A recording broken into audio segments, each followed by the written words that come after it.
Have you ever stopped and wondered if your advertising dollars are really doing what you think they are? Today, we're going to take some of the most common rules in advertising and just blow them up. We're going to use hard data and marketing science to bust some of these long-standing myths and hopefully give you a much smarter way to think about your media strategy. Let's dive in. So let me just start with this one. Big question.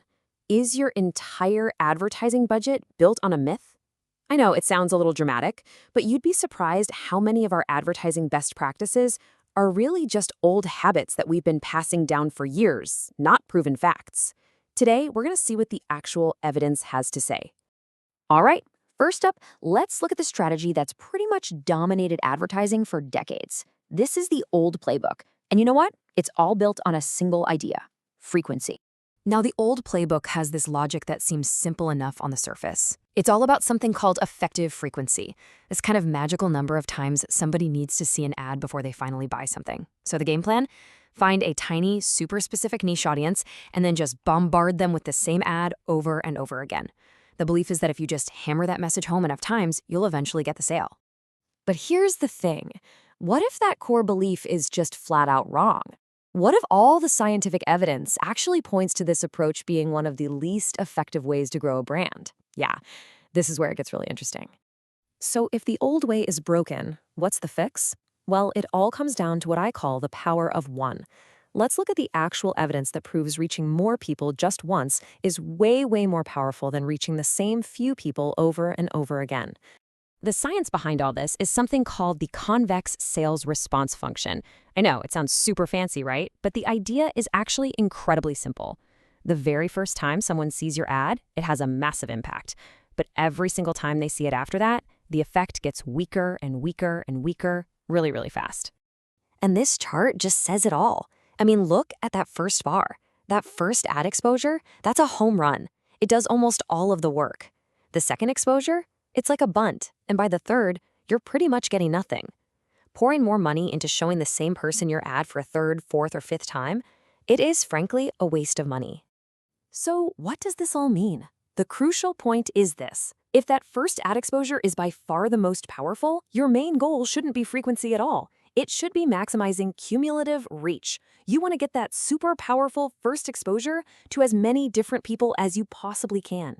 Let me put it this way. It is far, far better to reach 100 people once than it is to reach 10 people 10 times. Here's a great way to think about it. Advertising isn't about hammering a message home.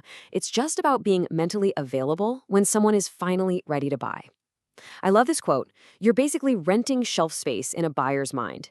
And just like real shelf space in a store, if you stop paying the rent, if you go dark with your advertising, another brand is going to swoop in and take your spot. This is exactly why a continuous, broad reach strategy is so important. Okay, so now that we've kind of smashed the frequency myth, let's move on to that second pillar of the old playbook. This whole idea of targeting a unique, niche audience. You know, this whole idea of a niche audience gets completely busted by something called the duplication of viewing law. And again, it's a simple but really powerful truth. People's tastes in media, well, they aren't that unique. The audience for one TV show or one website looks pretty much the same as the audience for another popular one. And this table just makes it crystal clear. I mean, just look at those numbers. Whether you're trying to reach people who buy brand X or brand Y, the audience overlap between two popular TV shows is over 80%. That means people who watch show A also tend to watch show B. The idea that you can find some unique, isolated audience by carefully picking a specific show, it's mostly a fantasy. And this brings us to a really blunt but totally essential conclusion. When you pour your money into niche media, you're not finding some special, untapped group of perfect customers. No. All you're really doing is guaranteeing that your ad will be seen by a very, very small number of people. And for any brand that actually wants to grow, that's a losing strategy. Okay, so if frequency is out and niche targeting is out, what's in? Let's talk about what an effective modern media mix actually looks like when it's built on a solid foundation of reach. Now, this might actually surprise you. I know, we've all heard the story that TV is dead, right?